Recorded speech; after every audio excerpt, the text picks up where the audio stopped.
Salve, salve, rapaziada. Meu nome é Felipe Cardoso, eu sou do Zoom Digital e no vídeo de hoje eu quero comentar sobre os moradores de rua aqui de São Francisco, na Califórnia. Bom, pessoal, assim que a gente busca fazer uma viagem, visitar algum lugar, a gente sempre faz pesquisa, buscando os pontos turísticos e até vendo os pontos que a gente precisa ter certa atenção, certo cuidado, certa cautela, né? E foi isso que eu achei buscando aqui por São Francisco. Tome cuidado com o excesso de moradores de rua, né? Com os moradores de rua, né? É algo realmente que fica taxando a cidade pelo excesso desses tipos de moradores. Outra coisa que eu vi, pessoal, é a questão dos roubos e dos furtos. Gente até que relata que as pessoas quebram o vidro do carro, né, e furtam os bens de valor que tem ali dentro. Né? Inclusive não se recomenda deixar o carro na rua. Inclusive as pessoas colocam placas no carro dizendo: não me roube, não me furte, porque não tem nada de valor aqui dentro do veículo. Né? E até conversando com uma das pessoas aqui, eles falaram que inclusive foi aprovada uma lei que, se a pessoa entrar em determinada loja, pegar para ela até $900, ela não vai ser processada por conta disso. Então é quase que uma autorização aí para a pessoa estar cometendo o ato ilícito. Né? Aqui no Brasil a gente tem a figura do... Quer dizer, lá no Brasil, né, a gente tem a figura do furto famélico, né, que é quando a pessoa rouba alguma coisa ali por uma questão, um estado de necessidade, para matar a fome, né? E aí a justiça ela tira todos os encargos, as penas decorrentes daquele crime por conta do estado de necessidade, do grau de fome que a pessoa estava, né? Só que, convenhamos, $900 é um valor muito superior para que realmente dá para matar a fome, ainda mais se tratando aqui do padrão dos Estados Unidos. Eu vejo que a inflação, embora ela tenha aumentado em todo o mundo, aqui ainda é algo bem mais controlado do que no nosso país, do que no Brasil, né? Então, aqui com $40 você faz inúmeras refeições sem problema nenhum, né? Mas enfim, essa foi a decisão da Câmara deles, do Poder Legislativo deles, do prefeito aqui que aprovou essa decisão. Então, a gente respeita, deve ser que eles entendam que é o melhor para eles. Agora, falando como turista, pessoal, como uma pessoa que vem visitar e ouve um monte de relato desse, né?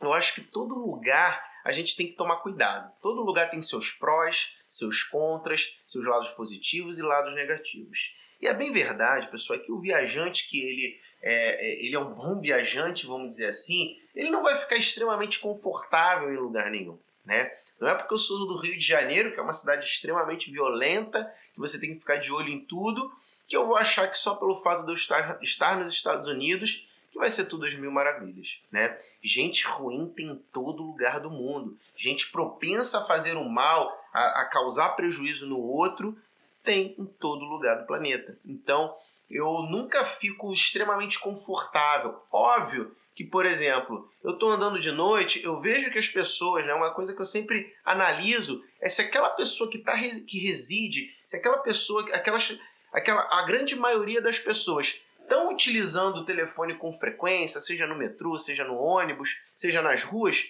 a tendência que passa é que o furto desse tipo de aparelho, o roubo desse tipo de aparelho, não é algo tão comum, né? No Brasil a gente tem um medo de andar com as nossas coisas, andar com o telefone na mão, a gente anda com o telefone escondido, muda a capa para esconder o logotipo dependendo do produto. Então, no Brasil a gente tem esse medo, esse receio, porque no Brasil, inclusive, o índice de roubo e furto de aparelhos celulares é muito grande.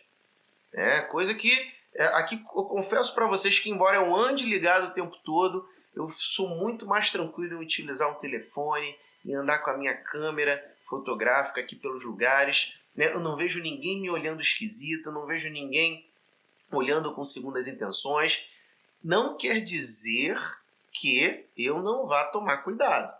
Inclusive, voltando ao assunto dos moradores de rua, né, embora a gente tenha que tomar cuidado, como eu estou sempre destacando aqui, a gente não pode estar confortável em nenhum lugar, ainda mais num lugar que a gente não conhece muito bem, é que nenhum dos moradores de rua me passou qualquer tipo de sensação de ameaça, de que eles iriam cometer algum ato ilícito, que eles iriam me roubar, me furtar. Né? Infelizmente, para grande tristeza, uma das coisas que eu percebi em boa parte dos moradores de rua foi que alguns deles apresentam certo tipo de doença mental, não estão no seu estado sã de consciência, né? Muita gente falando sozinha, muita gente perguntando "Where's my mother?", onde está minha mãe, né? Então dá para perceber que grande parte deles, né, na verdade, tem algum problema mental ali, algum problema psíquico que faz com que ele não esteja no seu estado são, né? E isso é algo muito triste, né? Infelizmente, a gente tem visto isso. Talvez o problema, boa parte do problema desses moradores de rua não sejam tão somente a questão do fato de eles não terem lugar, condições, moradia, comida, enfim. Talvez seja um problema de fato de saúde pública, né? Não que o simples fato da pessoa ser moradora de rua não seja um problema de saúde pública, mas o fato dela apresentar algum tipo de deficiência mental é um fator a mais aí, talvez, que deva ser analisado. Óbvio que eu sempre, quando a gente fala desse tipo de pessoa que não está na consciência, no seu estado de consciência, a gente sempre fica receoso, né? A gente não sabe qual atitude esperar, mas a grande verdade é que eu não senti nenhum tipo de agressão ou ameaça por parte dessas pessoas. Então, quando as pessoas falam assim, cuidado, São Francisco, realmente para tomar cuidado em todo lugar do mundo. Mas é importante deixar claro aqui que toda cidade, né, ela, de certa forma, ela é taxada, às vezes, de uma forma que aquilo toma uma proporção muito maior do que realmente é. No mundo todo, o Brasil, especialmente o Rio de Janeiro, é taxado como uma cidade extremamente violenta, né? Embora, de fato, seja uma cidade extremamente violenta, você consegue andar tranquilamente, né, prestando as devidas atenções. Não quer dizer que toda vez que você sair, você vai ser assaltado. Novamente, o cuidado tem sempre que ser tomado, mas às vezes quando a gente cita determinadas situações, isso às vezes toma um grau de proporção tão grande que a gente acha que aquele lugar é o pior lugar, o mais violento do mundo, né? Então eu, obviamente, fiquei com certo receio, né? Principalmente quando entrava um morador de rua no metrô, num lugar um pouco mais abandonado, mais deserto, mas, novamente, não me senti ameaçado, não vi. Isso não quer dizer que eu não tenha que ficar alerta a todo tempo, que você não tenha que ficar alerta a todo tempo, né? Outra coisa que é interessante a gente comparar, né? A gente fazer esse tipo de comparação, é que, como eu falei para vocês, o roubo de celular, o furto de celular, ele é muito comum no Brasil, né?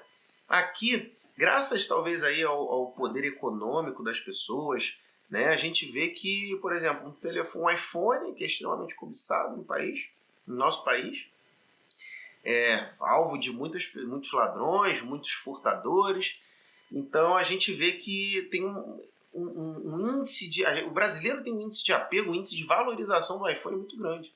Aqui, quase todo mundo tem um, praticamente, né? Só que aqui, independente da renda da pessoa, ela tem poder aquisitivo para adquirir esse produto, né? Uma vez eu fiz um cálculo, né, que aqui a gente não tem um salário mínimo nos Estados Unidos, mas você tem mais ou menos a quantidade mínima ali, o valor mínimo que a pessoa recebe por hora em determinada profissão, em determinado trabalho. E a verdade é que se a gente pegar talvez as profissões que menos pagam e ver quanto essa pessoa vai ganhar por hora, e aí a gente joga isso por mês, se der uma média aí, trabalhando 5 vezes na semana, algo de $1.200, é quase que o nosso salário mínimo, né? Só que a diferença é que essa pessoa que, se a gente coloca aí virtualmente o salário mínimo de $1.200, essa pessoa bota o preço do iPhone aqui é $1.000. Então é um mês de trabalho para comprar um telefone. Absurdamente caro, mas vamos fazer essa analogia. No Brasil, enquanto esse mesmo telefone hoje está sendo vendido a R$8.000, nosso salário mínimo é R$1.200. Então você teoricamente tem que trabalhar 8 meses para você conseguir aquilo. Então acho que por isso, pelos produtos serem de mais fácil acesso por conta do alto poder aquisitivo, né, independente se a pessoa ela é bem sucedida ou se ela tem um emprego ali mediano, né, isso daí talvez seja um fator que faz com que eles aqui não tenham tanto essa questão, vou me queimar para quê? não é tão difícil, né? Um produto de qualidade aqui nos Estados Unidos não é de tão difícil acesso como é para o brasileiro. Né? O brasileiro, às vezes, a gente tem que se contentar com produtos de má qualidade, porque por causa de imposto, por causa de taxa de importação, por causa de pagamento de preço da marca. Eu lembro que uma vez a Sony lançou um PlayStation que tinha o objetivo de ser mais barato que o antecessor. Em todo lugar do mundo, esse PlayStation foi mais barato que o antecessor. No Brasil, foi o único país que ele veio mais caro. E aí se perguntou, se a empresa, se a Sony faz um produto para ser viavelmente mais econômico, para ser mais viável de forma economicamente, como que no Brasil é maior? O presidente da Sony na época falou que o comércio do Brasil é algo diferenciado, né? Então é muito complicado quando a gente pensa nisso. Outra coisa que eu acredito que tenha bastante influência nessa questão é o fato de que aqui a pena, ela realmente, se você sofreu uma pena, você vai cumprir a pena, né? Óbvio, você tem casos aí de relaxamento, assim como o Brasil, mas no Brasil é uma bagunça. No Brasil você faz uma besteira aqui, daqui a pouco você tá solto. A pessoa pega 30 anos de cadeia, daqui a pouco tá lá. O processo é arquivado, o processo é anulado. Alguém encontra ali uma falhazinha processual que anula todo o procedimento. Ou então, por um bom comportamento, a pessoa sai de 30 anos de cadeia para 2 anos. Então, assim, no nosso país, o crime muitas vezes compensa, infelizmente. Então, a pessoa não vai roubar, furtar ali, às vezes assassinar uma pessoa por um telefone de 8 mil reais. Se ela, às vezes, sequer vai ser pega. Ou então, se ela for pega ali, daqui a pouco ela está na rua de novo, podendo cometer outro ato desse tipo. E sem contar os auxílios que a gente tem no nosso país, né? Então, é algo que a gente tem que refletir, né? Eu acho que quanto mais bem desenvolvido economicamente o país na minha opinião, o índice de violência tende a diminuir, né? Você não tem tanto motivo. Inclusive, se as penas forem mais duras, e não só mais duras, mas de fato serem cumpridas, né? A execução da pena realmente for cumprida, né? A tendência é que os crimes diminuam, na minha opinião. Né? Nova York, de uma das cidades mais violentas do mundo, passou a ser uma cidade super tranquila. Eles adotaram o regime da lei seca. No Brasil, o brasileiro sente dor com o quê? Com dinheiro. Por isso que a lei seca funciona tanto no nosso país. Porque a pessoa tem medo de perder o dinheirinho, né? Então ela deixa de beber quando vai dirigir. Em Nova York eles fizeram isso. Eles adotaram o regime da lei seca. Se você roubasse uma caneta, você ia ser preso por anos. Estou dando aqui uma analogia, né? Não sei se é exatamente essa informação. Mas a questão é, se eu roubar uma caneta, eu vou ser preso por determinado tempo, quiçá se eu matar alguém. Quiçá se eu bater em alguém, causar uma lesão corporal em alguém. Então acho que é mais ou menos isso que o nosso país precisa para poder se desenvolver e ser um país melhor, né? E de fato, né, infelizmente é triste essa situação aqui em São Francisco, os moradores de rua. Tem bastante também.